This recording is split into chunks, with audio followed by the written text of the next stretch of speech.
This video is for any shuffler who has no idea what to do with their hands while they are shuffle dancing.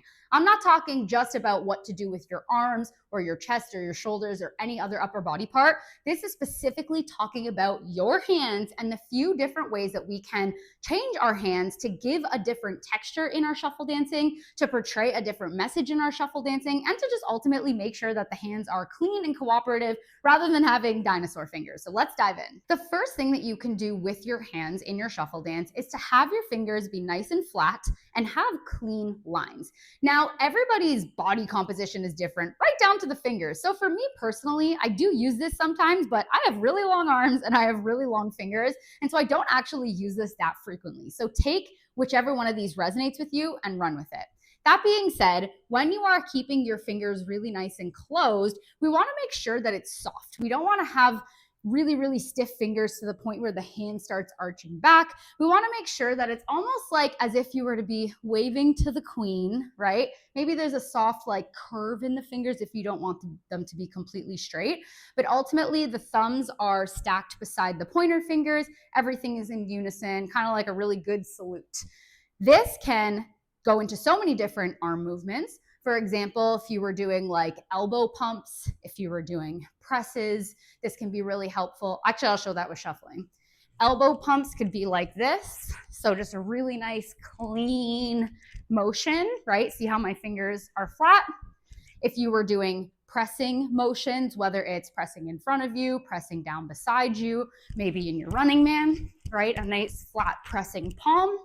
Or it can also be used for creating different lines as you go. So maybe you want to kind of make a box as you're shuffling, or box-like motions, and have those nice clear angles, right? There's lots of different ways to use flat hands. The next thing that you could do with your hands while you're shuffling is ball them into fists. Now, we want this, again, to be organic. We want to make sure that the wrist, as much as possible, unless you're using this creatively, is like nice and straight. So not that the wrists are cocked down or cocked up.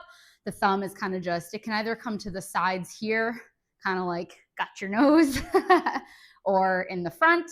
That's more up to you, kind of style point.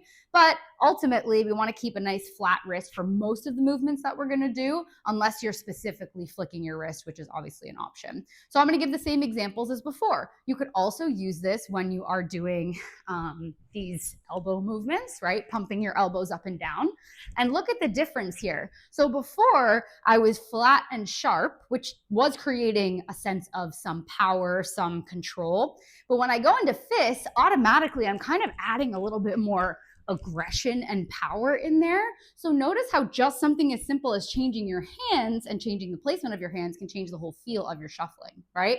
Same thing with pressing motions. Maybe you're pressing down in a punch. Maybe you're punching in front of you, right? Punching different directions. Maybe you're bringing your arms up to your chest, doing some cutting shapes or something like that. And this fist is a really nice way to keep everything really, really clean. Now for the next one, I truly don't know if there is a name for this. So if anyone knows, feel free to comment. But I'm going to call this just like relaxed fingers or like whimsical fingers. So we see this type of hand position a lot in other dance styles, such as like modern or contemporary, where the fingers are kind of just like loose, not like dead, but like loose and soft. There's still energy going towards the fingers, yeah? We're not just moving our arms around and the hand is flopping at the end. We're still sending a ball of energy all the way through to our fingertips, but instead of it being in a fist or in a sharp line, it's kind of continuing forward and pulling back. So unlike the other examples, on a more fundamental note, we actually want to have a little bit more curvature in the wrist, kind of thinking of if you were to be like, I don't know, like stirring something with your hands or mimicking the way that water would move, right? We would have that movement and that softness all the way from the elbow to the wrist and to the ends of our fingers. So the same rules can apply here. You could do some like elbow pumps with this motion, but it's not very common. Usually we would use this motion in a more like free flowing kind of fluid type of movement.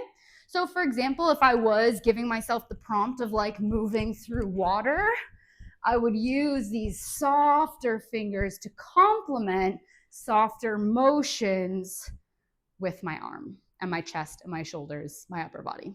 The last one, I'm going to give you a bonus kind of like advanced tip here, because this one really feels like patting your head and rubbing your stomach, because it is the prompt of interacting with another body part. Now, there are so many different layers to this specific prompt, but in this case, I want you to just think about what your hands would do if it were to be touching your knee, right? Like maybe you're using the hand and it doesn't have to be perfectly flat, but maybe you're using it to press the knee down in your running man, right?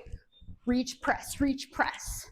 Or maybe you are going and putting your hands on your head when you do a V step or a W step sequence. So maybe it's like ha, ha, ha, ha, ha, right? Like the hands are specifically connecting to another body part. You could even do this with like using your hands to maneuver or push around another body part if you wanted to get a bit more advanced with it. So for example, I'm going to use my hands to kind of prompt other parts of my body while I'm using my running manatee step. So it could look like this. I could use my knee, push. I can take my shoulder. I can push it. My head, ha. And so on and so forth. Just remember that if you are using upper body in your shuffle dance, that is incredible. I highly encourage it, but it is not the last piece of the puzzle. Do not forget about your hands, making sure that they are clean, making sure that they are representing different things in your shuffle dance, right? We saw a big difference between flat hands and fisted hands. And those two changes can really change the way that your dance translates to your viewer and even to yourself while you're performing it.